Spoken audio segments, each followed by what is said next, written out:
You're about to listen to the Human Resource.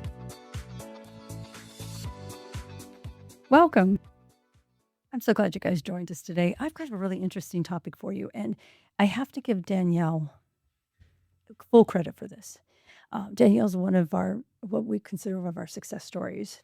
A student that joined about 2 years ago, as with someone with no HR experience at all, and is now she's just so good at what she's doing for her company and applying certain rules that in a conversation with Danielle, we actually kind of sidebarred a little bit. And I reminded her, I said, there's certain things we don't want to say as an HR representative. And then it dawned on me, and I said, wait a minute, let me go a little bit further. We've all agreed that 90% of HR is actually done out on the floor, right? It's being done by individuals who aren't considered human resources.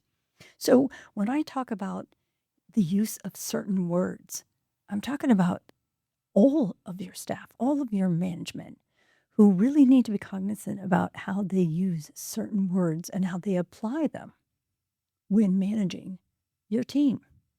And so I put together a list of 10, and I'm not telling you this is the only list. What I am going to tell you is these are the ones that I think will resonate the fastest with you. And I want you to take note on, because some of these are going to be controversial. I know some of you as viewers or listeners are going to challenge me on this, and that's fine. That's absolutely fine. But after being in this arena for over 40 years, I've realized that there are other alternatives to get our message across rather than using certain terms that can be perceived in the wrong light. And you've all heard me say it a million times, perception is 99% reality, right? So here we go. Number one, how many times has one of your supervisors or your members of management looked at you and said, or maybe they've put it in a performance evaluation, oh, that person has so much potential. That person, I hired them because of their potential. What is the term potential? And how are they intending that to be used? What I'm trying to say is, isn't there another way of saying that? Would it not be better to say that individual has so much room to grow within that particular competency, or I am seeing so much opportunity for that individual to grow within the company if they or as that individual, if they continue at the rate they're going, performing at this level, whatever that may be, has the potential to, do you see what I'm saying? The word potential can be so misunderstood. And what you're trying to avoid is the vague and the gray. And what you want to start applying or asking for are the details. What do you mean by? So let's go to the next one. I have gone to so many handbooks. I cannot tell you how many handbooks I have reviewed in my career. And one of the most overused words is excessive. Now, the first place you can find the word excessive is in absenteeism policies, right? Excessive absenteeism will lead to, excessive tardyism will lead to.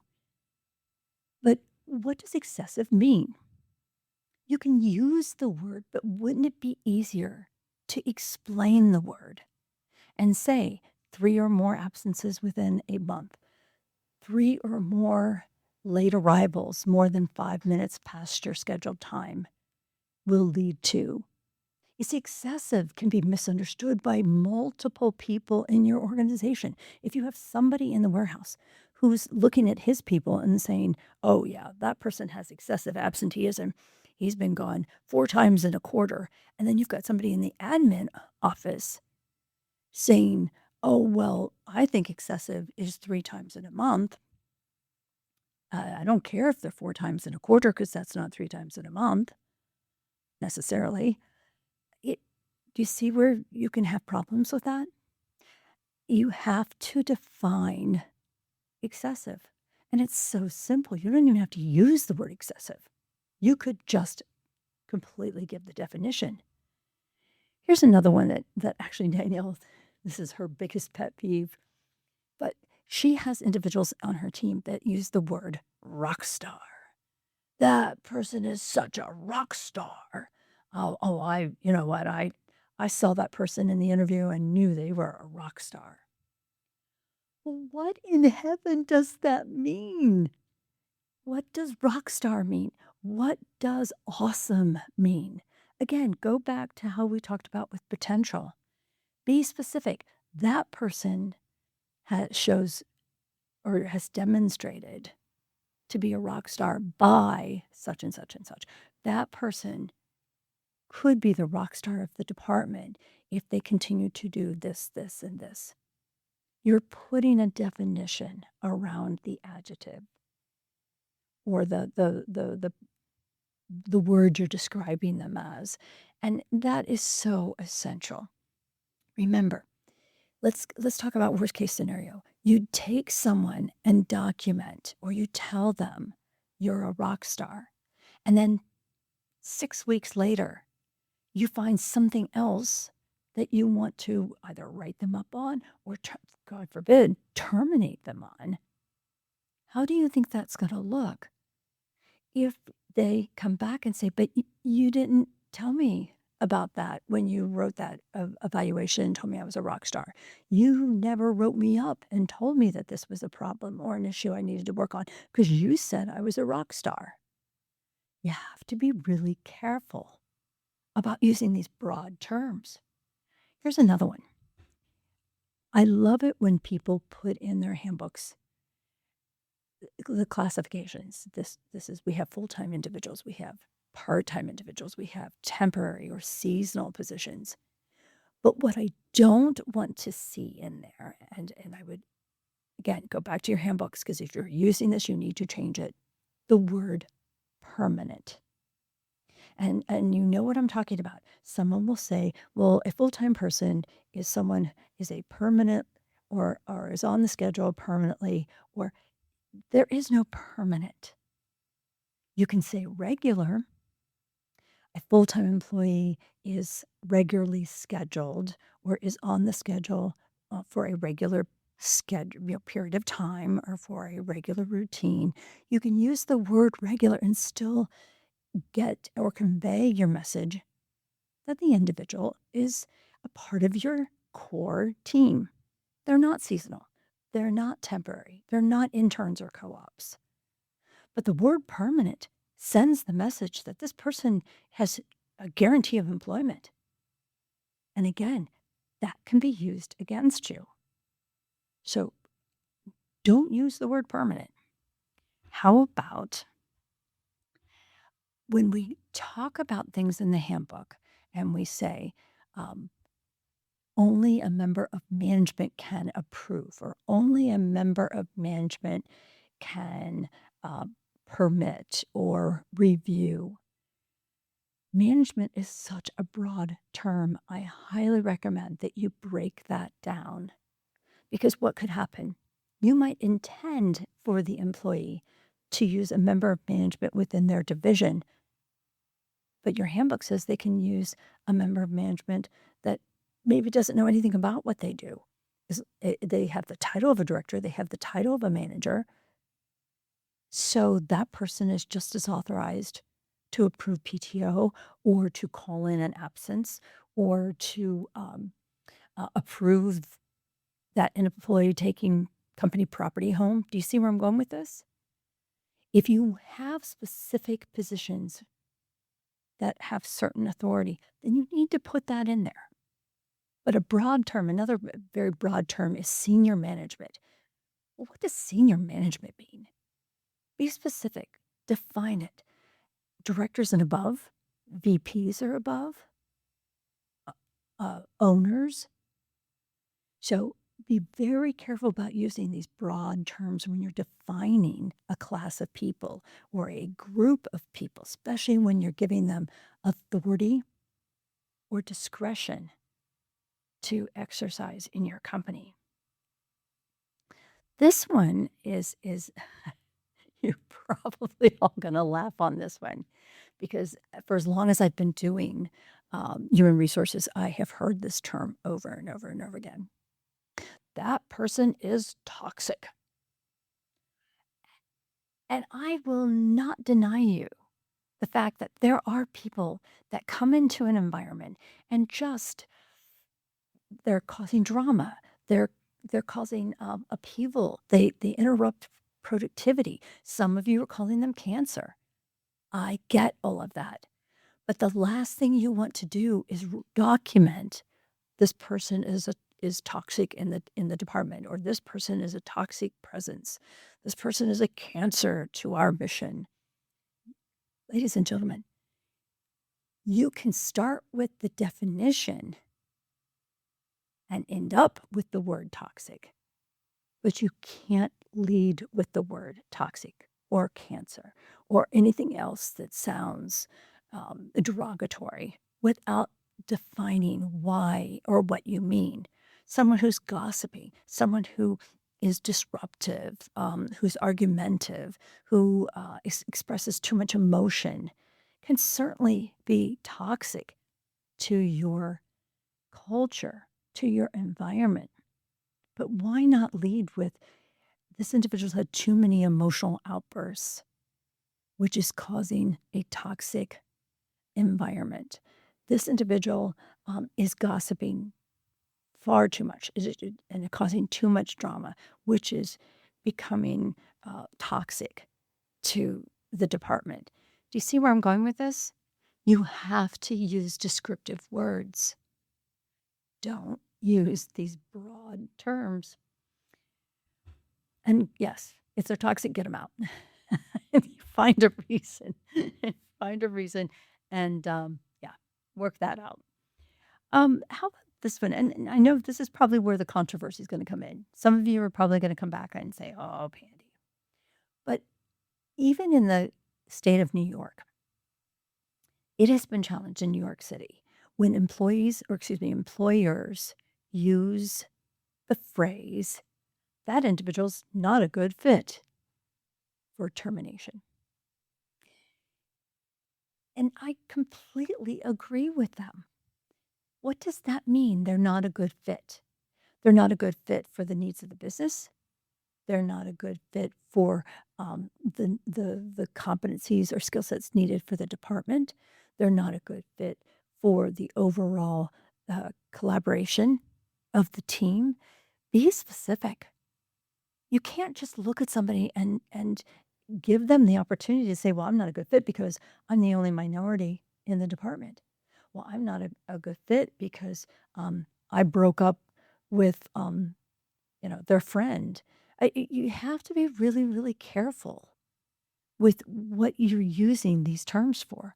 So I just tell my clients that that is never a reason, but anything that you can fit before is not a good fit is a good reason if it fits within the state laws that you're in. Here's another one. How many times have you said to an employee, well, I'm sorry, but you just have to accept the fact? Or someone comes and complains to you about an individual that may be different or have something that rubs the other employee wrong. And you say, well, I'm sorry, but you just have to accept the fact that they're sitting next to you, or you just have to accept their differences. Scott Warwick, who's a very common guest, if you've been watching or listening, you've heard Scott on the show many, many times. He's the one who actually stresses this the most, in that when we talk about diversity, when we talk about differences, when we talk about working together as a team, as a company, we can't, as management or leadership, expect individuals to change their ideals, their beliefs, their principles. We can't ask someone to accept what they don't believe in or agree with, but we can use the word tolerate. Instead of using, hey, I need you to accept the fact, you can easily say, well, while you're working here, I do need you to tolerate that there's going to be a difference in your opinion or their opinion. You're going to have to just tolerate the fact that maybe, they have a different style of doing things. To work here, we have to work together and accept each other for who we are. And I'm not asking anybody to change just because you want them to change. So you're going to have to tolerate it. It's going to be hard to stress this with some of your management, but please understand, this is a big one. You don't want to use the word accept. Start replacing it with tolerate. The last one, and oh, no, I got two more. This one is a common one, and I think it's just a slip. And it's really comes from a lack of understanding of how we actually engage with employees and how we enter into the employment process. But I still run across individuals who want to use the word contract. Well, when they started working, they signed a contract, and so now, they're working in a full-time position, whatever. And I always look at them and go, well, wait a minute, your handbook says you're at will employment. Are you at will, or are you putting them on a contract? And you can have a contract with at will employment, but is that really what you've done? And most of the time, what individuals are trying to say is that we've offered employment to them. We haven't signed them or guaranteed a period of time of employment. We haven't guaranteed certain benefits. We haven't guaranteed an established working relationship. We're at will, and we've offered them employment. So I catch it every so often. I wanted to add it to the list because, again, if you're talking and teaching and coaching your lower level managers, make sure that they understand that if you're at will employment and you're offering offer letters, that's how they should be terming that. That's how they should be using. That's the language they should be using. Don't let your employees think that they have guaranteed employment under a contract, unless they truly do. And then go ahead and laugh at this one. But when I'm working on individuals to have those crucial conversations, those difficult engagements where what you're trying to convey may not be what the employee wants to hear, what I truly try to shy you away from is walking in and starting out with, "I'm so sorry." Listen to what that is. A manager who's looking at an employee and starts with, "I'm so sorry," has just made that engagement a personal encounter. When you're having a business conversation with an employee, I don't care what kind of relationship you have with them. You have to understand that if you're in that capacity and you're having a difficult conversation with your employee, you've got to maintain a sense of professionalism despite how you might feel internally. And as an alternative word, I highly recommend that you use the word, "It's unfortunate." It's unfortunate that we're here today, but today's going to be your last day. It's unfortunate that we've gotten to this point, but after multiple attempts to retrain you, it's unfortunate that you were unable to meet the needs of our business. However, do you see the difference? Do you hear the difference? One sounds emotional. One sounds like you're regretting your decision.